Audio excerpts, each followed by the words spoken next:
What's up, everybody? DJ Lefty here with Party Sign Podcast. I am here with the one and only Will B. What's up, Will? How you doing? How you doing? I'm good, man. Thank you for being here. Yes, definitely. It was fun talking to you on the boats. You know, getting to hear a little bit about your story, and then finally being able to link up to do this because I know we had talked about this a few times, and then we had to reschedule. So to finally be here with you, thank you. Thank you. I appreciate that. Thanks for having me. Of course. So just to kind of jump right into it, because I know we're tight on time. You got some stuff you got to do after this. Tell me, because you showed me some crazy ass videos of DJing for massive crowds. How did you get there? Like, how did that all start for you? Where you got into the DJ business and then kind of got... How did I start DJing? So I've been DJing since 1992. And in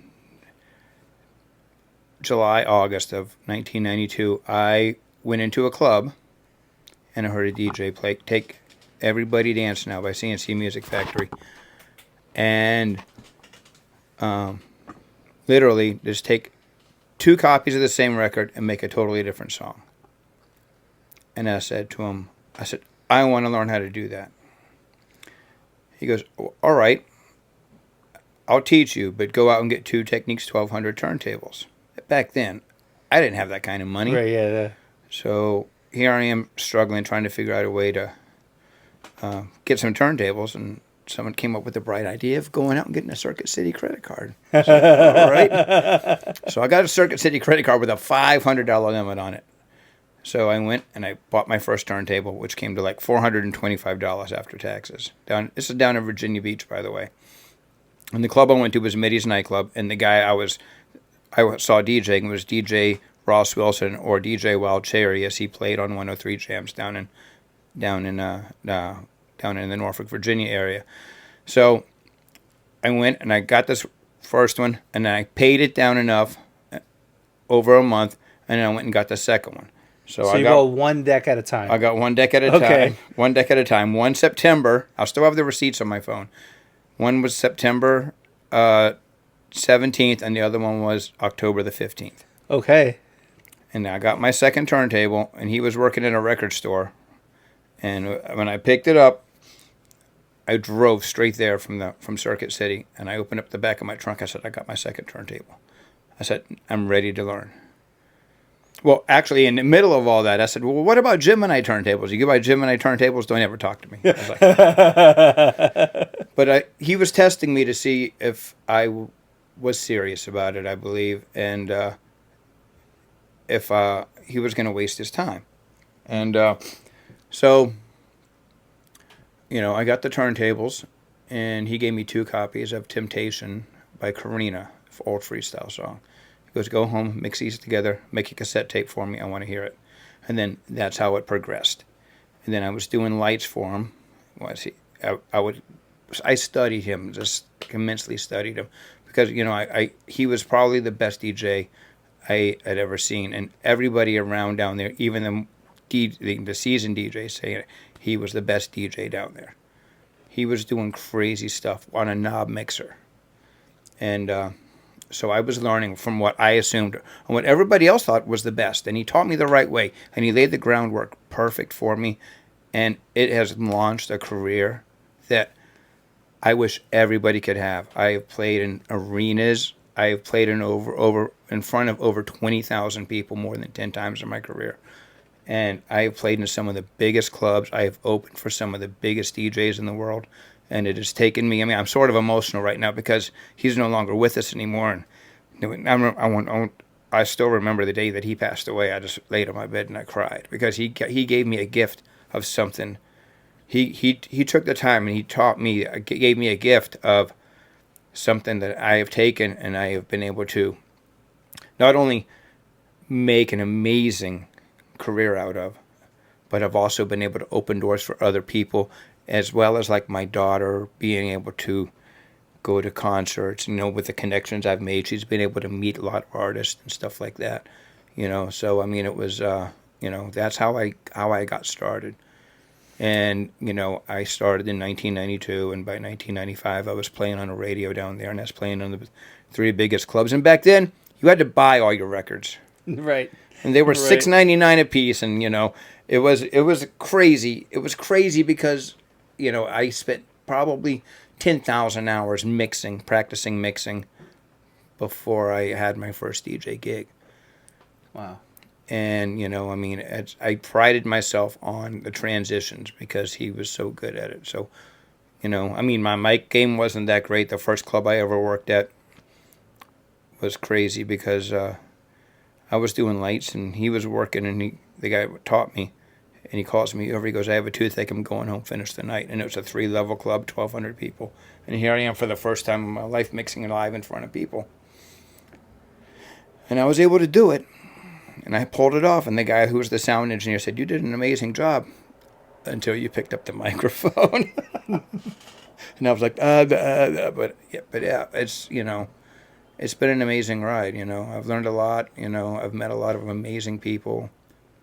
It's I love that I've been able to do this. Right. Now, when you showed up with the second deck in your trunk, and you show him did he know you had already gotten the first one? Yes, he know. Okay, so he was anticipating this moment. He was like, all right, Will's serious. Yeah. Okay. He walked me in, and he goes, and he reached to behind the counter, and he gave me a Stanton 500 stylus. He didn't even charge me for it. And then he reached into the promo bag and gave me 2 copies of Karina. Gave me those 2 copies of the record. So he launched you, basically. Yeah, he basically launched me and told me to start practicing. And then he was working on the radio. He was a Billboard Club reporter. He was getting thousands and thousands of promos a month because he was getting them from the radio, and he was also getting them from the record store, and he was getting them from... And back then you had promo vinyls, So him being able to launch me, and he gave me extras, and but I also spent a lot of money on records. And I will never forget one time I was in a club, and they got seized by... I left all my stuff there because I was DJing Fridays and Saturdays, and they got seized by the IRS. And I lost all my vinyl. Crates? All my vinyl. And I told him what happened. And he called every record label in New York and in Los Angeles and wherever. All Alta Mix, Funky Mix, Wicked Mix, all the remix services, and told him what happened. Gave him my address. And I was in the Navy still at the time. And I came home from work, and it was like Christmas. FedEx clause, UPS clause, everybody was there. Everybody had come in and just dropped off thousands. I literally had probably, I'm not going to say thousands, I probably had 600 boxes sitting there. Wow. I couldn't even get to my front door. So he took care of you. He took care of me, and it's like, he got me my first gig on, he got me my first club gig, which ironically was in a gay bar, but it was like all house music, and they just loved it. Was fun. And then I eventually left that spot and went to another spot, and then I went to the hottest after hours spot. And when I left Virginia to come up here, I was playing the hottest regular hours bar. I was playing the hottest after hours bar, and had mixos on 2 stations down there. And I left it all and chased the girl up here. We're no longer together, but I chased the girl up here, and then, I thought I was really good down there, but when I got up to Boston and I saw the level of talent in this area, I was like, I'm not as good as I thought I was. So, it was a struggle at first, but I worked my way back into the scene, Right. When you came, so obviously love led you this way. Yeah, that was in 1998. All right, so 92, you hear him mix. Yep. By 93, you're pretty much got your DJ sets, you've collected your vinyls, and you're working lights and DJing at that time? I was still practicing DJing. In 1994, I probably had my first. Okay, so 94 was when he was like, I got a toothache, yep. hop on for me? Yeah, finish the night. Okay, what were the nerves like? Like when you? I was so nervous. Uh-huh. Do you remember the first song you played going into that set? Yeah, I do. Ooh. I remember I mixed out of Everybody by Black Box into Finally by CeCe Peniston. Nice. I still remember that mix. Nice. And my first song I ever played in the radio, I still remember that. It was This Is Your Night by Amber. That's awesome. Now, when you look at the receipts in your phone from the purchases you made, does it like, what is the, what would you say your favorite story as you were coming up has been? Like, what is one that you stick with? Like when you're talking to other DJs and they're all kind of shooting the shit of moments that have happened to them. One of my favorite stories is I was playing in a club and the owner was like, he was just not having it. This was down in Virginia. He was yelling at me because he wanted, I can't remember what he was yelling at me for. And then he said to me, anybody could do this. I said, anybody could do my job. There was two owners. One guy was an asshole. One guy was cool. I said, anybody could do this job? He's like, yeah. I said, all right, you promise not to fire me. I can pick anybody out of this club. They can come up here and do this job. He says, yes. So I look around the room, and I take the headphones off, and I put them right in his chest, and I said, here, you do it. And I walked out of the DJ booth, and the music went off, and I sat there and I looked at my watch. 2 minutes of silence. 2 minutes of silence in a nightclub is like an eternity. A long time. Is like an eternity. So I walked up to him afterwards, and I said, okay, you want to see power? This is power. And I put Hypnotized by Biggie on. And I went, doo-goo-doo-goo-doo, and dropped that beat, and the whole place went nuts. I said, no, that's power. I got a raise that night. Nice. I got a raise that night. That's a good way to prove your point right there. Yeah. But I said, you promise not to fire me. I'll, I can pick anybody out of this club and they can come do my job. And he was like, yep. Yeah. And especially when you put it in his chest and you're like, all right, now, if anybody can do it, let's see you do it. Let's see you do it. Uh-huh. It's amazing to me how some people will think we're just pushing buttons sometimes. We're just, and even now when they it's... still think that. Yeah. Yeah, and I get it. You're not carrying around vinyls or CDs anymore. You're carrying your computer and a few hard drives. But the ability to select songs for the crowd that's in front of you, right? Not just play music, but actually play songs for the crowd that's going to keep that crowd there. I heard it online. It was it's like playing Tetris on the hardest level possible for 4 hours straight. For how long the gig is, And people will look at it and be like, "Oh, I could do that." Okay. All right, let's see you do it. So it's fun to hear you say, I had a moment where I literally gave someone a taste of that statement. Yeah. So you come up to Boston, and who do you hear that makes you be like, all right, I have much more room to improve? Like, what circle did you get into? So I was listening at the time back then. It was Hectic, of course. He was doing his thing. Rick Naples was around. Bruno was around. Master Millions, Roy Barboza. All those guys were holding it down hard up here. Joe Bermudez was around then too. I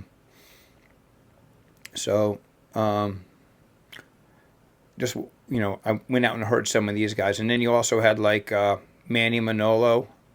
He was playing at Avalon and Axis at the time. Felix Castillo, who also owned Boston Beat, Adilson from Roxy. There were so many DJs up here that were good, really good, really, really good. And I was like, okay.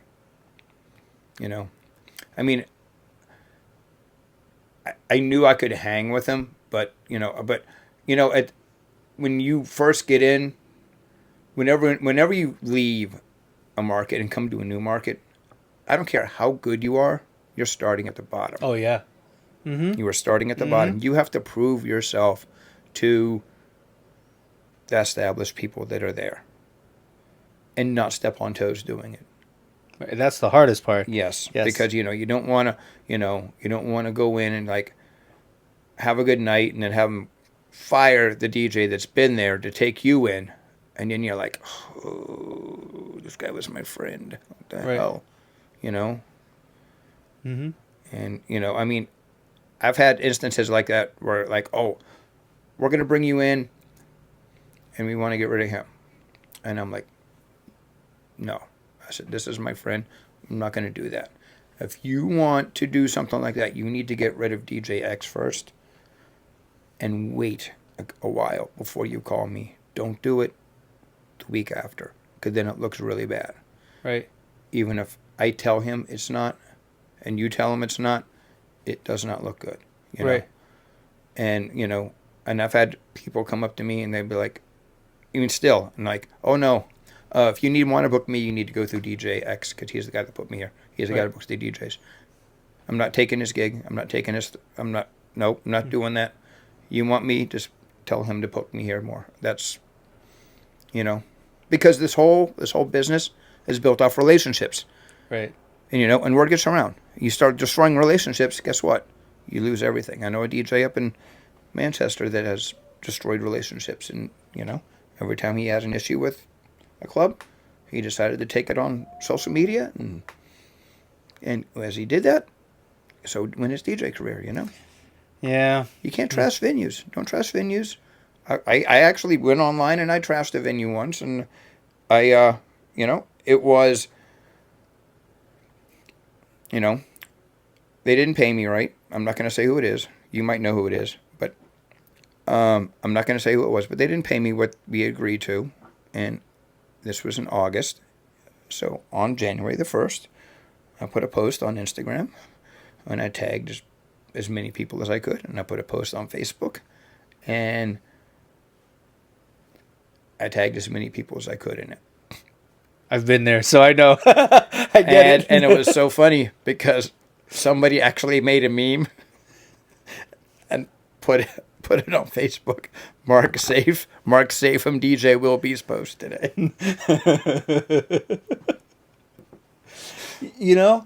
It's amazing how many times I think things like that happen to DJs, where they're promised something and then the owner will do, similar to you, I had something like that not too far from the establishment that you're mentioning, and that we know, right? Yep. And I went 4 months without getting paid the amount that I was back owed, and finally I did something similar like that on social media. And when you're not the person to do that, and all of a sudden you do something like that, everybody knows that somehow that person actually screwed you over, So there is a piece of satisfaction that comes with it, but at the same time, that could come back and bite you in the ass. I actually ended up taking it down because I lost the wedding because of it, because someone was like, they saw the negative post, and and then me and another DJ here, he had an issue with it, and so me and him talked it out and everything, and I like to think it's cool between me and him, but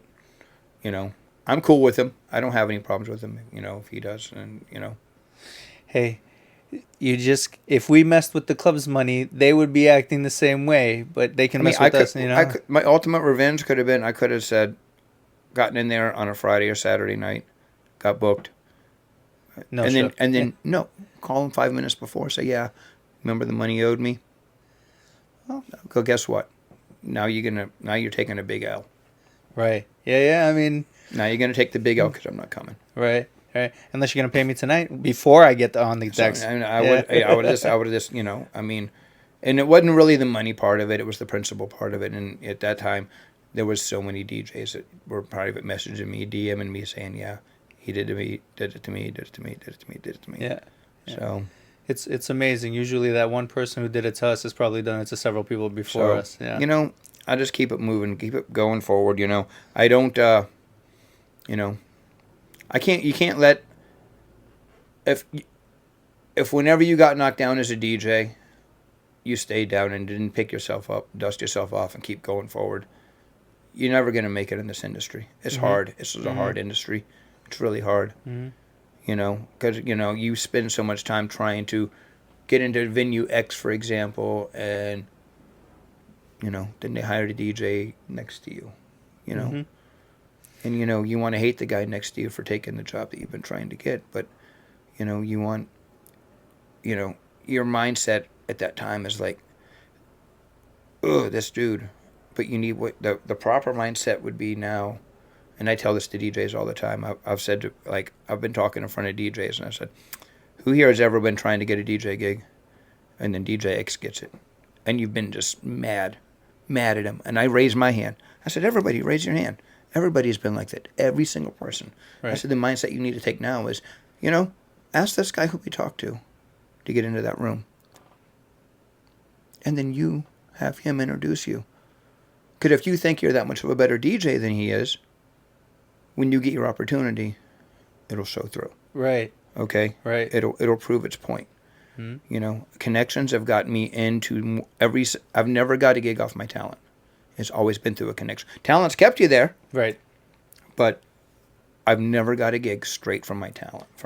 It's always been through a connection that I've made, whether it's, you know, you, him, whoever. Right. Yeah, the network definitely like networking is so key. Oh man, insane. You know, insane. The rooms that I've been or people I've been able to talk to, like even sitting here with you, just from getting on the boats through Magic and talking to Oscar and then you know meeting all these guys.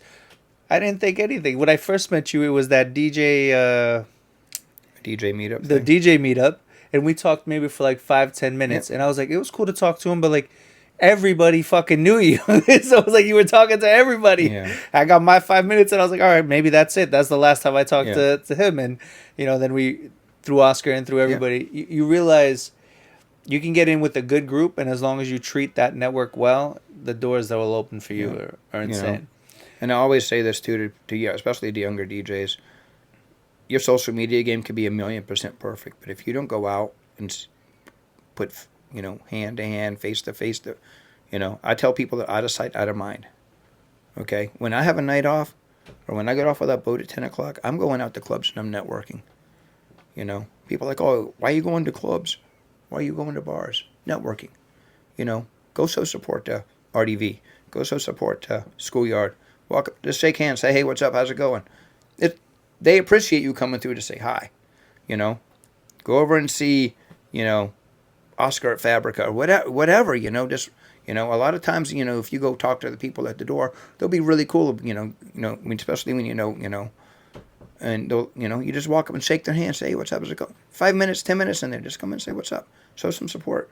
Right. You know, I tell them, when I grew up down in Virginia Beach, the DJ culture down there isn't all great right now. And there's a guy down there trying to fix it. But, you know, you have to go out and you got to support. When other DJs down there, the mindset is if you see another DJ coming in the club, he's coming in trying to take your job. You know, that is something that I have experienced in other circles as well. You know, and I think in Boston, I mean, there's enough of the pie for everyone to get a slice. There is enough of the pie. And I don't care how small it is or how big it is. The size of your slice depends on your hustle, okay, and how you grind, okay? You want a bigger slice of the pie? Get your content up, get your mixes up, get your skill set up, get your mic up, get your social media up, you know? Right. Yeah. You can get your foot in the door. How big of a room you get yourself into after that will all be dependent on how much work you put into it, right? Yeah. Right. So, I mean, go ahead. Oh, I remember years ago, DJ Snacks. A couple years ago was Boston DJ of the Year, you know? I remember when he first came out, you know, and I met him face to face for the first time at a DJ meetup at, I believe it was Scorpion Bar. And he had his name tag on it, said Jeremy Guevara. Now, everyone knows him as Snacks. Right. You know, and you know, I much respect for this kid. He's killing it. He's killing it. He's going places.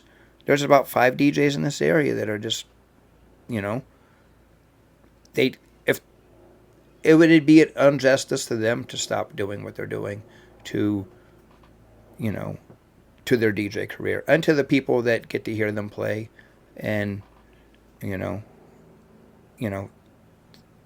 the future is theirs. I mean, they can make so much of the, you know, you can, you know, play huge rooms. You know, I mean, bigger rooms than you got our biggest rooms in here. You got the Grand, you got Venue and all them. But, you know, I mean, you can go into like bigger rooms like down in Florida, 11, Miami, you know, all those rooms, Sway, you know. Right. You know. Right. So when you first get in front of your 20,000 person crowd and you're going up there, what are the feelings like? What are you thinking? Because at this point, obviously, you've gotten seasoned enough to be there. Okay, so the first time I did this was in 1997. Okay. On real vinyl, on a stage that was, or on a platform that was 20 feet above the stage. And I was praying to God, please don't skip. Yeah, yeah, right. People don't understand that problem now. Please don't skip. Because it was wobbly up there. I don't care. When you get 20 feet above a stage, you can only make it so Stable, yeah. so stable before it, and I had to climb up a ladder, straight up and down. And I got up and I was opening for one of those, a radio station concert. And I won't ever forget, I dropped the 900 number by 45 King, and the place went absolutely insane. And then I just went into some reggae after that, and it was a fun night. I played for like 10 minutes. There was 5 DJs that played, and we just alternated. There was 5 platforms around the room, and we just and nice. that was the first time. The last time I did it, I was down in Virginia as well, ironically, and I was over 100 degrees on the stage, and I was praying the MacBook wasn't going to shut down. Oh, right.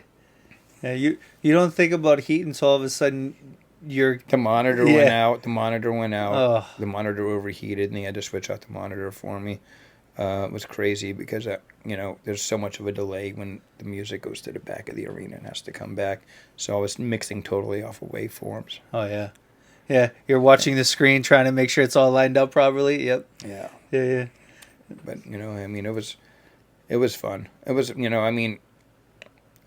I wish every DJ has an opportunity to do that, because I say this is better than sex. It really is when you drop like "Yeah" by Usher and you just hear them scream back at you. The roar. Or when you play Dancing Queen, for example, and they're singing it back to you so loud that you cannot even hear the music that's being played. It's a high on another level. It is.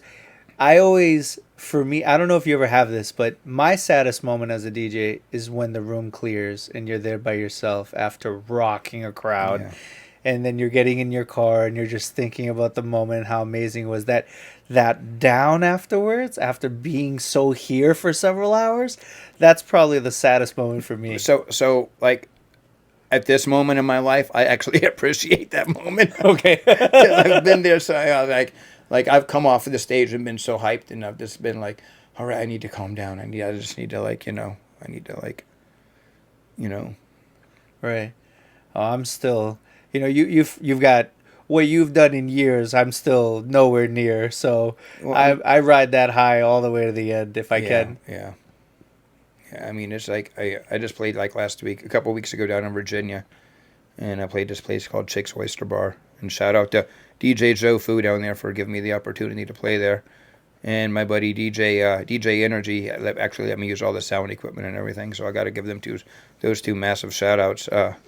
But like I just kept it moving, and I played hit after hit after hit after hit after hit, and at the end of the night, the manager was like, "When are you coming back?" I said, "I don't even live here." They're like, "What?" And I was like, "Yeah." He goes, "You did amazing." Because we've never had this many people in here. They had over 1,200 people. Not a single fight the whole night. That's the best. He goes, we've never had a room like this where we didn't have a single issue where, you just kept it moving. You kept everybody singing along and kept everybody, I say this all the time. If you're in a room, you need to keep the crowd engaged. You don't keep, that's the key word, engaged. If they're not engaged, you're going to lose them, and then that's when other things bad happen. Or they leave, Oh, yeah, that's the worst. If you watch early on in my career, I definitely had plenty of moments where I played the wrong song at the wrong time. And you know what? You learn from that, and you can't teach that. Right. You actually physically have to experience Yes. it. Mm-hmm. And when you experience it, you're like, man. Yeah.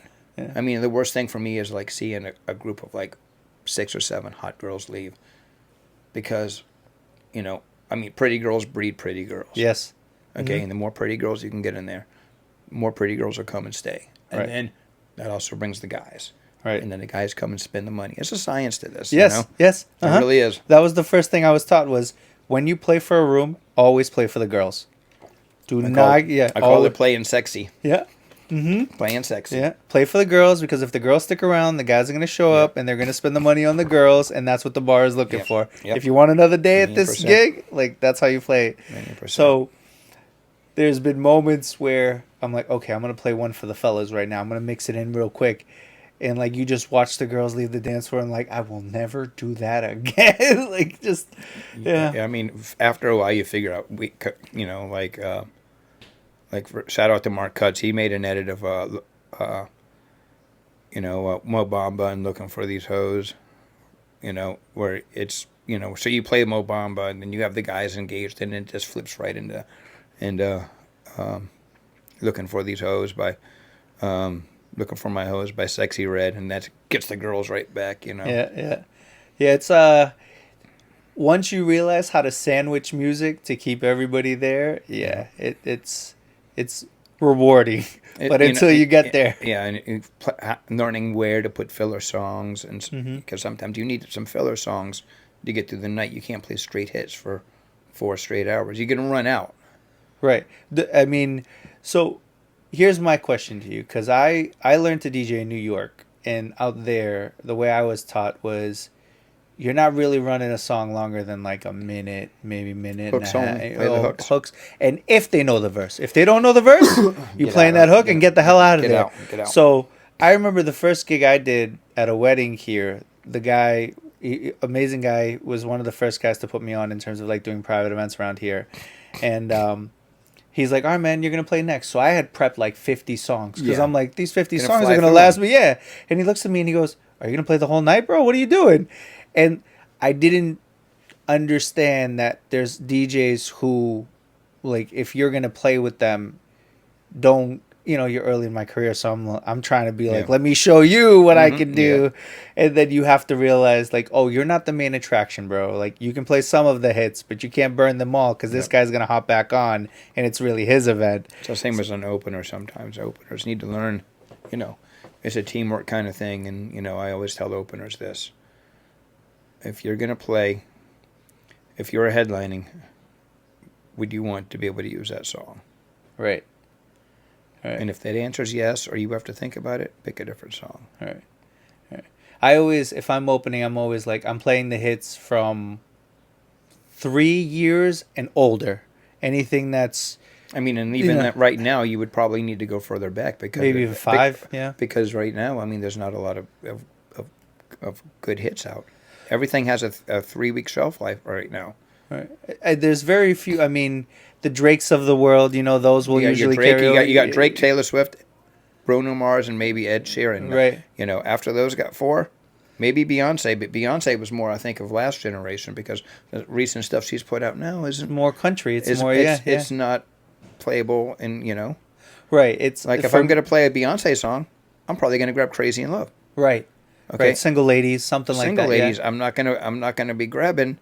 Hold'em, Texas Hold'em. Whatever. Those are opening tracks to me. Those are like, oh, we're still kind of warming up the club. All right, I'll drop this one. Yeah, just to show that I'm gonna play some of our new stuff, but this ain't gonna do it. Yeah, absolutely. The amount of music that I see that always kind of rocks is that like 2000s era of like Dynamite, Starships, like those are the era that all those are tried and true. They're gonna rock the dance floor, and then you have to figure out how you're gonna mix in the newer stuff so that you don't come off like an old DJ, right? Like that's what I'm always kind of struggling with is, all right, we got to play our sexy. People automatically look at me and then they're like, oh, who's this old guy? And then they hear me play and I'm like, like I just did a high school gig on one of the boats. It was our senior cruise, and the guy came up to me and he's like, you did amazing. Because I'm not going to lie, when I first saw you, I was like sort of skeptical, but you did amazing. Do you have a card? Because every one of these kids all told me that we should have had this DJ for our prom. Nice. He goes, do you have a card? Do you do proms? I'm like, yes. I gave him my card. He goes, I'm definitely in touch. That's the best feeling. Yeah, it is. I mean, it's still high school kids. I mean, but still, you were able to make, they said, one group came in and goes, "You made the last night of our last night of high school because they were graduating the next day. The best night ever. Thank you." Nice. It was cool. Yeah. That's a rewarding feeling. Yeah, it is. Yeah. What's nice about high school kids for me is they come ready to dance / jump. You know, like those are the two dances. Yeah. They were trying to crowd surf. I had to stop them so many times. They were picking each other up and trying to push them into the ceiling. And I was like, on the boats, yeah. There's no room for that. Yeah. Yeah. Yeah. It's a good time. I mean, I always like to do the gigs that similar to you'll get the look of, oh, they brought the white guy, oh no, like those are my favorite. When I've done Latin gigs or heavy like dance hall reggaeton gigs, and they're like, I've played some gigs where I'm the only white guy there and I don't play a single English song the whole night. Right. And then they come up to me at the end of the night, they go, "What country are you from? You Puerto Rico?" I go, "I'm sort of Rico." I said, "I'm whiter than bread." One of the bartenders at Tiki Rock used to when people would ask him what country I was from, he'd go, "Yo, he's whiter than bread."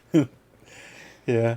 Those are amazing feelings to rock a crowd that thought they weren't going to have fun that night, and then all of a sudden they had the most fun they could possibly have. Yeah. There's something to it. It's great. Now, you come up here, right? So you start in 92.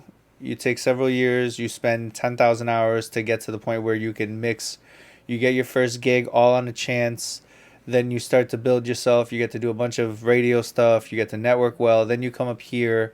So when you get up here, at what point did you feel like, all right, now I'm in the scene? Like what did you play or who did you connect with that you were like, okay, now I'm a part of this scene. I'm really starting to. So I came up and I started playing in New Hampshire. There used to be a club called, what was it called? I can't remember the name. It was right next to the Dover Bowl. And I can't remember the name of the club off the top of my head, but they broadcasted their Saturday nights live on WERZ out of Portsmouth, New Hampshire.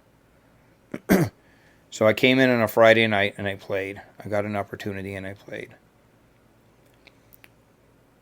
And the very next week, the DJ, the owner, the club manager says, "I want you on Saturdays too." Nice. So I have Fridays and Saturdays. So I did Friday. I did that for over a year until that manager left, and then another guy came and brought his own people in, and within a month, that radio station live stream ended because the DJs weren't that good. Right. People were complaining. So that was my first gig up here, and then Joe, what's his name? Joe, I can't think of Groove Entertainment. Joe Toto gave me an opportunity up here to start playing in some clubs, and then I sort of got out of it for a little bit, and then the guy that taught me to DJ was actually the mix show coordinator for Kiss FM in London, because he left the country and moved to London. And he hits me up and he's like, "I need some filler mixes. Can you do them for me?" I said, "Sure, but I need the music." So we started sending me the music. I started doing the filler mixes for them, and he was paying me. I was getting paid to do mix shows, sending it overseas. And so with me doing that, I started doing more and more and more. So like my mix would air between Tiestos and, let's say, Hardwell's, for example. Nice. In an hour. And I was doing either 4 or 6 hours a week, depending on the week. Sometimes it was like 2. So, but he would pay me $500 a week for mixes, however many he needed. Just pay him. And that's and good the way money he and the way he paid me is he paid me through PayPal, because it was it was converting from British pounds to American dollars. Right. So he paid me through PayPal, and every so often I'd get a PayPal, and it would be like 3 months of pay. So I'd get like $15,000, or I think he tried to keep it below 10 every time, but it was big chunks of money would come in. And then I met Patterson Prosper, Saucytron, and he convinced me to get back into the club scene in Boston. he heard me play. He's like, yo, you're really good. You're really good. You need to get back out there. You need to get back in the club scene. And that's when I started meeting and networking with everybody that I am with now. Like DJ Estrella, Saucy Tron, Hectic, who else was around then? Master Millions was still around. Barboza. I'd met Pup Dog. Back when Pup Dog was just doing the morning mixes on the morning show. I mean, much respect for that guy. Look what he's done with his radio career. Massive. Yeah. Much and respect. such a nice guy, man. And a short period of time, considering too. Yeah. He's getting to talk to him was probably one of those like, holy shit! Like this is the guy that I have heard his name for over a decade plus. So just to have that staying power already speaks to how radio's hard because you can have a job one day and walk in the next and say, "Yep, we're going to go a different direction." Because that happened to me. I was doing radio down in Virginia. Oh, we're going to go a different direction.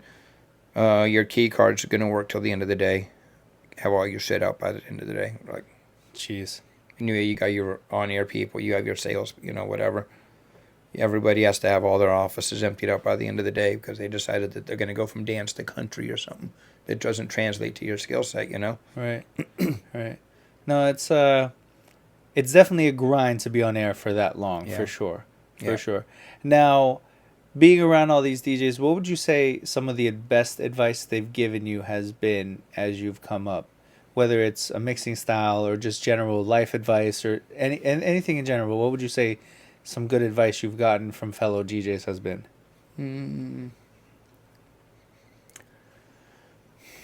I would say don't ever burn bridges, Don't burn bridges because, with anybody, especially in the bar scene, because, the bar back today could be the club manager in 5 years, Don't burn bridges, Always treat people with respect, I would say that's a huge bit of advice that I've been given.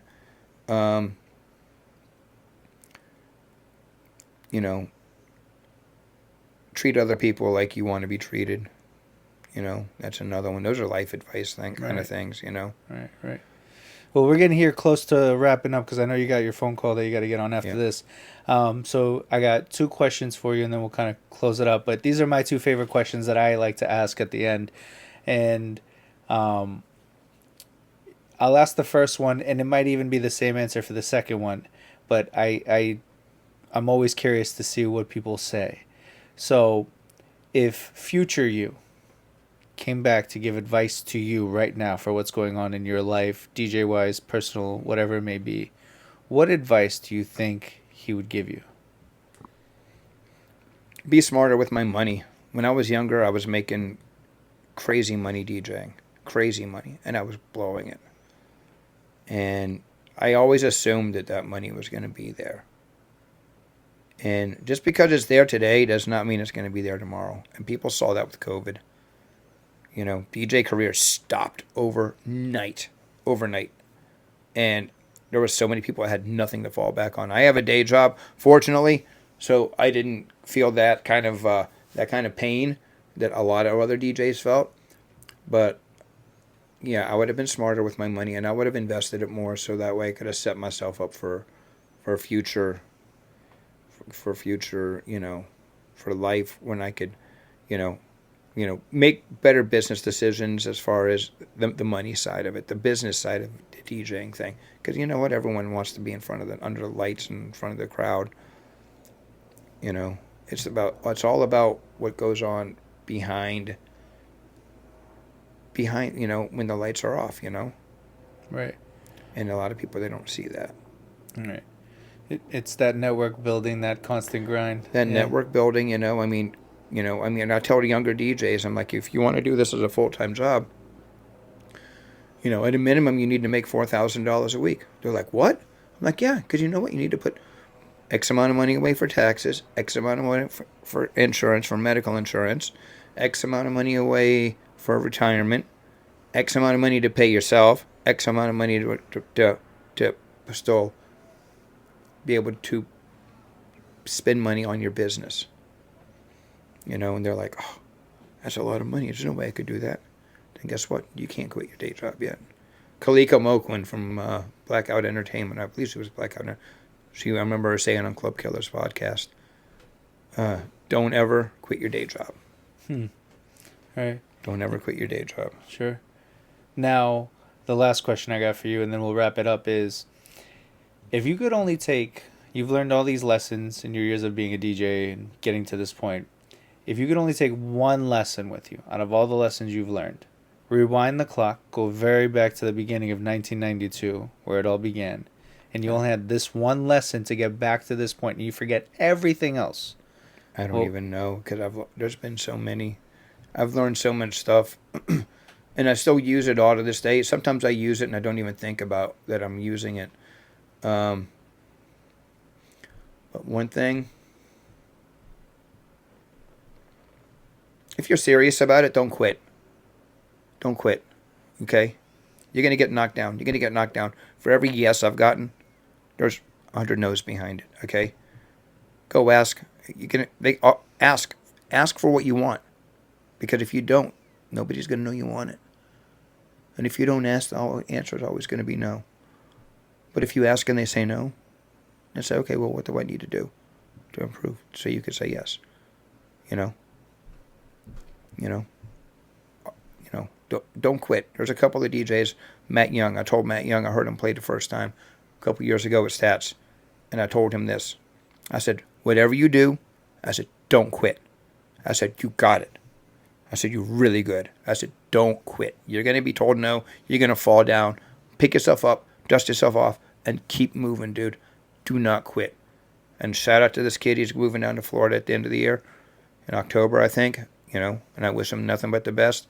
Boston's losing a great DJ, but shout out to him. But don't ever quit. If you're really serious about this, first off, it started out for me as a hobby.